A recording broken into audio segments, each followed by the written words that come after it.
Assalamualaikum warahmatullahi ta'ala wabarakatuh. Bukti bahwa Al-Quran memang dari Allah subhanahu wa ta'ala. Jika orang bertanya kepadamu, apa buktinya bahwa Al-Quran itu memang dari Allah subhanahu wa ta'ala, pencipta jagat raya ini, dan bukan sekedar karangan Muhammad sallallahu alaihi wasallam, maka dengan tersenyum ramah jawablah, insyaallah saya akan jawab secara ilmiah. Semoga Anda pun memikirkan jawaban saya ini dengan pikiran yang jernih, tanpa dipengaruhi subjektivitas dan fanatisme kelompok. Bukti pertama, dari analisa sejarawan terbukti bahwa memang Muhammad ummi, buta huruf dan tidak pernah sekolah, karena memang pada masa itu belum ada sekolah. Masyarakat Arab belum mengenal ilmu seperti ilmu politik, ekonomi, matematika, sosiologi, kenegaraan, ilmu etika, dan lain-lain. Mungkinkah orang yang buta huruf dan tidak mengenal ilmu bisa bicara masalah hukum, tata negara, sistem ekonomi, etika, dan lain-lain, yang semua pembicaraan tersebut ada di dalam Al-Quran? Tentu saja jawabannya tidak mungkin. Artinya bahwa Al-Quran bukan karangan Muhammad. Tidak mungkin menurut akal sehat orang buta huruf yang tidak mengenal ilmu sama sekali bisa bicara hukum, kenegaraan, undang-undang, kemasyarakatan, akhlak, sosiologi, dan ratusan kalimah-kalimah bijak secara spontan dengan bahasa yang memukau para ahli bahasa Arab. Bukti kedua, Al-Quran banyak bicara tentang sejarah. Sejak zaman Adam hingga Isa, padahal Muhammad tidak pernah dapat informasi tentang sejarah hidup mereka. Cerita tentang Musa dan Isa sangat lengkap. Bahkan seorang pendeta sangat bersyukur ternyata di dalam Al-Quran ada pembelaan terhadap kesucian Bunda Maria yang oleh orang Yahudi dituduh telah berzina sehingga melahirkan Isa. Dari mana Muhammad dapat cerita seluruh kisah para nabi tersebut, padahal di Mekah dan Madinah hampir-hampir tidak ada orang Kristen? Jelas akal sehat kita akan menolak jika dikatakan Al-Quran karangan Muhammad sallallahu alaihi wasallam. Begitu juga cerita tentang Musa alaihi salam sangat lengkap. Padahal orang Yahudi tidak ada yang mengajarkan Taurat kepada Nabi yang tinggal di Mekah. Bahkan di Mekah hampir-hampir tidak ada orang Yahudi. Bukti ketiga, dulu ada seorang pelaut Eropa. Kebetulan di atas kepalanya ada Al-Quran terjemah. Sekedar mengisi kekosongan selama dalam pelayaran, beliau iseng membaca-baca Al-Quran terjemahan tersebut. Beliau sangat terpesona dengan pembicaraan Al-Quran tentang lautan, badai, dan starvation yang terkait. Bahasanya pun sangat dalam dan puitis. Ketika beliau berlabuh di India, dia bertanya-tanya kepada Muslim di sana tentang Muhammad dari Muslim India tersebut. Dia memperoleh keterangan bahwa Muhammad hidup di tengah gurun pasir dan tidak pernah melihat lautan. Maka dia sangat yakin bahwa mustahil Al-Quran karangan Muhammad yang bisa dengan sangat indah melukiskan lautan. Padahal beliau tidak pernah melihat laut, sehingga ia pun segera memutuskan masuk Islam. Bukti keempat, di dalam surah Al-Furqan ayat 53, Allah subhanahu wa ta'ala berfirman, Dan dialah Allah yang membiarkan dua laut yang mengalir berdampingan, yang satu tawar dan segar, yang lainnya asin dan pahit. Dan Dia jadikan di antara keduanya dinding dan batas yang tidak tembus. Haha, dari mana Muhammad lelaki gurun pasir itu tahu? Padahal beliau tidak mengerti sedikit pun tentang lautan. Dan bahkan dua laut yang beda rasa dan warna itu pada masa hidup beliau belum ditemukan orang. Jadi sekali lagi tidak mungkin Al-Quran tersebut karangan Muhammad sallallahu alaihi wasallam. Bukti kelima, pada masa Muhammad hidup ada dua negara imperium, yaitu Imperium Romawi dan Persia. Dua imperium ini sering berperang ketika di masa hidup beliau. Persia berhasil mengalahkan Romawi.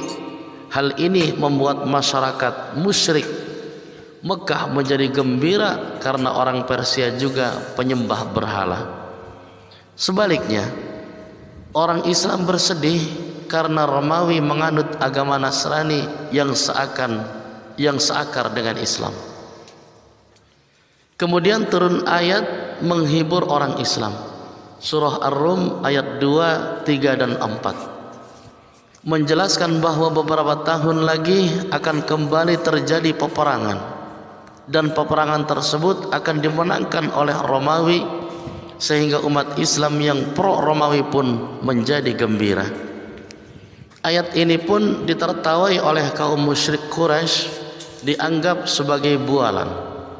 Muhammad saja karena waktu itu Romawi terlihat sudah sangat lemah. Maka Abu Bakar menantang orang musyrik untuk bertaruh dengan taruhan belasan ekor unta. Tantangan diterima oleh musyrik Quraisy, dan 7 tahun kemudian apa yang diramalkan Al-Quran pun terjadi. Romawi kembali perang dengan Persia dan peperangan dimenangkan orang Romawi. Jika Al-Quran bukan dari Allah dan hanya sekedar karangan Muhammad, tentu saja beliau tidak akan bisa meramal sesuatu yang akan terjadi di masa depan.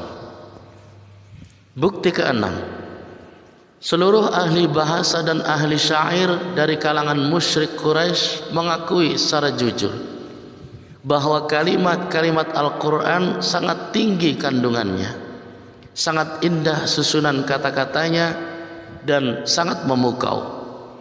Tidak ada sebelumnya kalimat-kalimat cerita, nasihat, dan kalimat berita yang ditulis manusia yang sebagus Al-Quran. Sampai-sampai orang Quraisy pun menjuluki Muhammad sebagai tukang sihir, yang kata-katanya bisa memukau semua orang.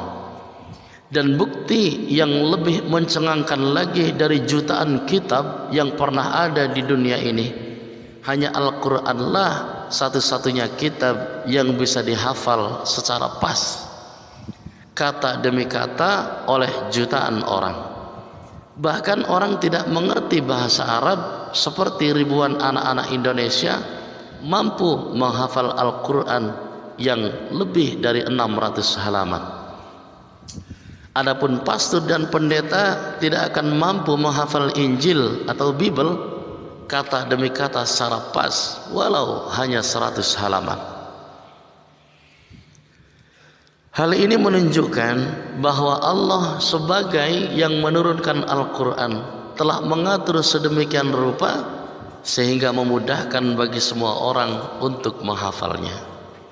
Bukti ketujuh, dalam surah Yunus ayat 92 diceritakan bahwa jasad Fir'aun musuhnya Musa alaihi salam akan diselamatkan Allah. Padahal peristiwa sejarah Musa alaihi salam dan Fir'aun tersebut terjadi 1200 tahun sebelum Masehi. Pada awal abad ke-19 tahun 1896,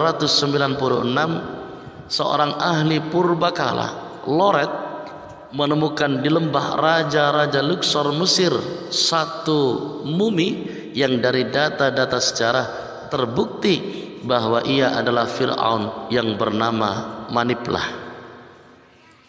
Pada tanggal 8 Juli 1908, Elliot Smith mendapat izin untuk membuka pembalut Fir'aun, dan ternyata jasadnya masih utuh seperti yang diberitakan Al-Quran.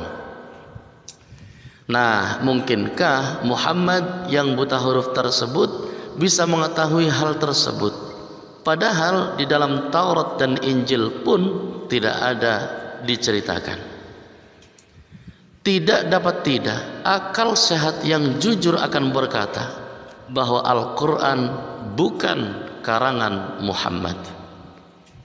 Bukti ke-8, dalam Al-Quran surah Yunus ayat 10, surah ke-10 ayat 15, Allah menjelaskan bahwa cahaya matahari bersumber dari dirinya sendiri, sedangkan cahaya bulan adalah pantulan. Dari mana Muhammad bisa tahu, padahal dia buta huruf dan ilmu alam zaman itu pun belum sampai ke situ, bahkan belum ada kajian keilmuan. Bukti ke-9, Al-Quran turun secara acak, kadangkala turun karena ada suatu peristiwa atau pertanyaan, sahabat maupun orang kafir. Jadi tidak ada upaya penyusunan kalimah. Kebanyakan ayat turun secara spontan dan disampaikan Muhammad secara lisan. Namun yang terjadi sangat mencengangkan, bahwa banyak terdapat keharmonisan yang di luar nalar manusia. Dari hasil studi bertahun-tahun, Syekh Abdul Razak Naufal menemukan hal-hal yang menakjubkan yang kemudian ia paparkan dalam kitab yang ia tulis, Mukjizat Al-Quranul Karim. 1. Terdapat keseimbangan kata dengan lawan katanya. Al-Haya hidup dan Al-Maut mati disebut sama-sama 145 kali. An-Nafa atau manfaat dan mudarat disebut dalam jumlah yang sama 50 kali. Panas dan dingin 4 kali. Kebaikan dan keburukan 167 kali. Kufur dan iman dalam bentuk kata indefinite masing-masing 17 kali, dan lain-lain. 2. Kata hari dalam bentuk tunggal sejumlah 365 atau jumlah 1 tahun. Kata hari dalam bentuk jama berjumlah 30 kali, penyebutan angka 1 bulan. Kata yang berarti bulan hanya disebut 12 kali, menunjukkan jumlah setahun dan lain-lain. Apakah semua ini kebetulan dan sangat banyak bukti lainnya? Mudah-mudahan dengan keterangan sederhana ini bisa meningkatkan kualitas iman kita dari haqqul yakin menjadi ainul yakin, keyakinan yang sudah terbukti dan tidak bisa dibantah. Dan dengan Anda membagikan ilmu yang sangat penting ini untuk diketahui banyak orang, Anda pun terhitung telah melakukan amal jariah yang sangat penting dalam urusan syiar Islam. Barakallahu li wa lakum. Wassalamu alaikum warahmatullahi wabarakatuh.